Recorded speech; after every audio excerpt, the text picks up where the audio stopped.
The Razer Nabu watch right here basically is two different devices meshed into one. The first part is basically it has a digital chronograph on the main screen as well as what Razer call it, the smart function on the secondary screen. Now looking at the watch itself, the design wise it resembles directly like a G-Shock watch. It's really common and it's well known and well received.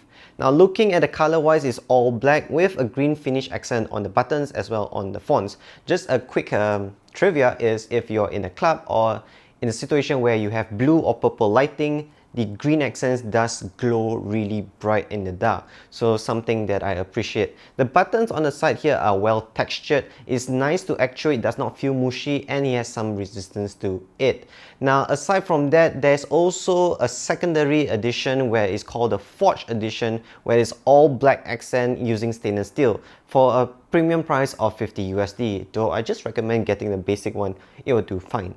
Looking at the front of the watch right here, you realize most of its surface is a rubberized texture that will have some resistance to minor scratches. And what impressed me is even Razer does not mention what the hell they are using is the glass right here. I do not know whether it's glass or plastic, but I tried by accident, please don't tell Razer, an X-Acto blade and some khakis. The screen does not get scratched up at all. Of course, you do not try to use it with extreme force, but it is resistant to those kind of scratches, which is a plus point for Razer right there.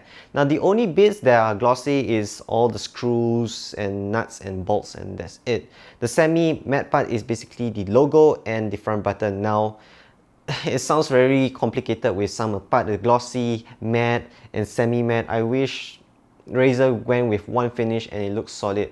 Thus, hint hint, I would recommend if you're into design, get the premium Forge edition, which is a premium price of 50 USD.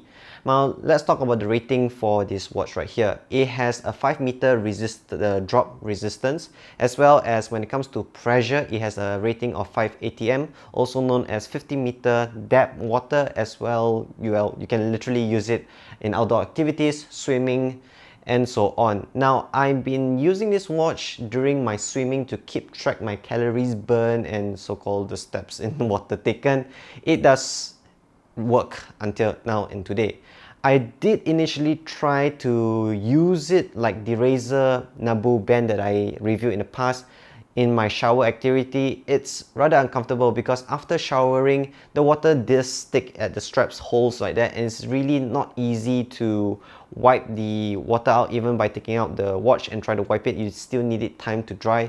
Thus, if you are a person that wants something that is connected to your hand 24/7, I would recommend getting the Razer Nabu, because the Razer Nabu is easy to use when it comes to showering, just to keep in mind if you're that kind of person. Cleaning the Razer Nabu watch is as simple and easy as like what I reviewed in the past, the Razer Nabu band. You just have to use soap water. The trickery right here is the screen right here. Because if you use, say, your shirt and your thumb to clean it, there are corners where it's hard to reach due to its design phase.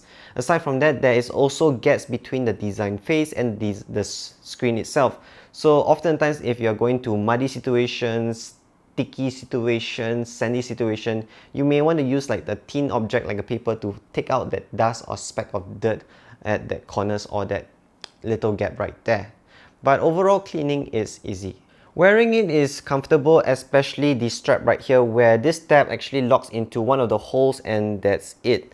And pretty much it. Now, a traditional watch will have that small band that moves up and down, and oftentimes when we do a vigorous high intensive activity, that band move backward and this thing flaps around. With the Razer design of the strap right here with a lot of holes, it adapts to many types of hand size or hand circumference, and the tab actually sticks in place. You can vigorously move around and the tab does not simply come out, it's just locked into place. So it's a well thought design by Razer right there. Looking at the display, it's split into 4 sections. The center being the main time display. The top right is where you see the date, the day of the week, as well as the Bluetooth logo to tell you whether your Nabu is paired with your smartphone.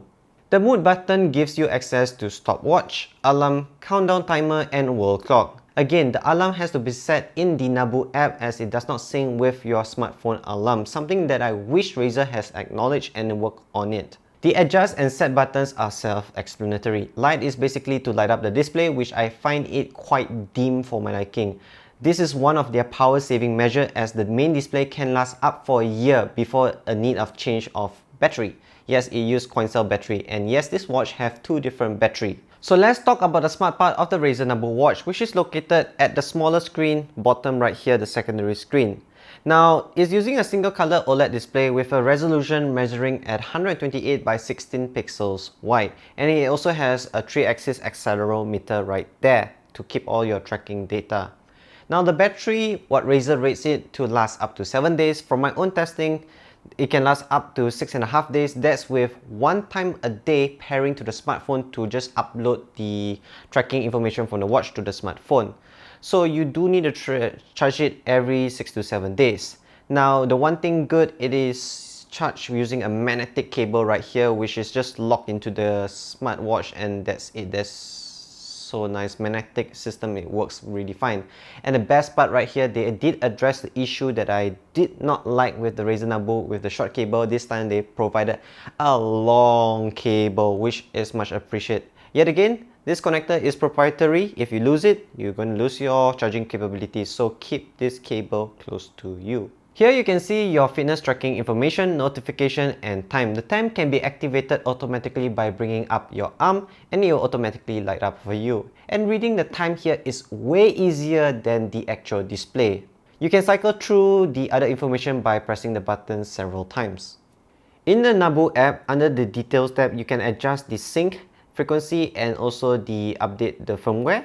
Under the notification tab, you have the option to choose do not disturb, where the Nabu does not vibrate. Select which app sends notification, the vibration level, scroll speed, and also option to dismiss the notification totally. Under the activities tab is where you can enable your preferred fitness information to be displayed on the watch, and also the remote control function, where you can use it to control your music player or also your camera by snapping some photos. Under the display tab is where you have the option to choose your clock style, screen brightness, and screen timeout, wrist placement, wake up gesture, and what to display upon wake. The watch settings shows the option to sync the time with your phone, the world clock, and also the option to chime hourly. There is also a sleep tracking feature, but I rather use it for daily activities instead and not for sleeping, as it's rather bulky and is uncomfortable. I rather advise getting the Razer Nabu band for sleep tracking reasons, since it's much more comfortable and it's a smaller footprint. So let me conclude the experience using the Razer Nabu watch right here. When it comes to the fitness tracking information like the steps taken and the distance travel, is really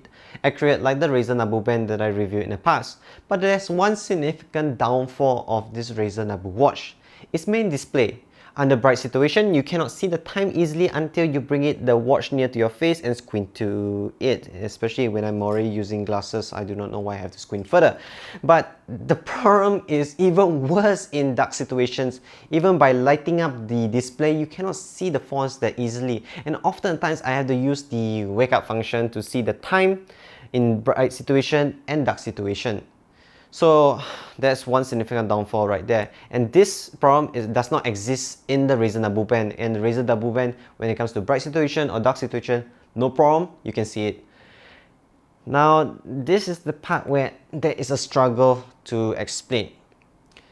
I'm a person who is outgoing, unstoppable, needs to move fast, needs to be agile and move around like hell a lot around, traveling to tech companies to get more tech reviews for this channel, moving to classrooms to study, going to meet clients for photography and videography reasons.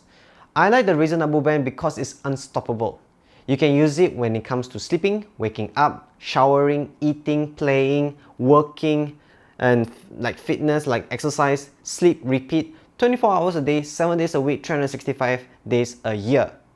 It's really comfortable to use the Razer Nabu band because of its smaller footprint. And the Razer Nabu watch, I don't see myself using it during sleep time. And I oftentimes take out the watch, put it at one corner, and I wake up 6 AM in the morning to go classes or to meet all these tech companies. And oftentimes I find myself forgetting to bring the Razer Nabu watch. So would I recommend the Razer Nabu watch when it comes to fitness? It's a 50-50 stuff. And a lot of people, when it comes to sports activity, especially fitness, serious fitness, they will use something lighter and more comfortable. This one, if you want to do your casual daily trekking, if you're an office person, does not move a lot that much, the Razer Nabu watch will work fine. And design wise, it looks like a proper man watch, and it looks much more proper if you get the premium Forge edition. Again, to conclude this video, I wouldn't recommend the Razer Nabu watch now. I'm hoping they improve all these minor bugs and problems into the second version, making it much better. Then I will review it and see whether I would recommend the Razer Nabu watch. But for now, I still stick my recommendation when it comes to unstoppable, totally undestructive. It's on your hand, it does not disturb you in any way. The Razer Nabu band. It's the best tracking device you still can get in the market, and it won't let you down. I miss that band. So thanks for watching this video. Remember to like, subscribe and comment what we should review in the next video. That way I can approach new companies and say, hey, we are interested to review this new product. Please give us some sample unit, let's review it. Remember to check out CanonPixels.com for more contents and more reviews. See you guys in the next video, and remember to like and subscribe. We really need that. So bye guys.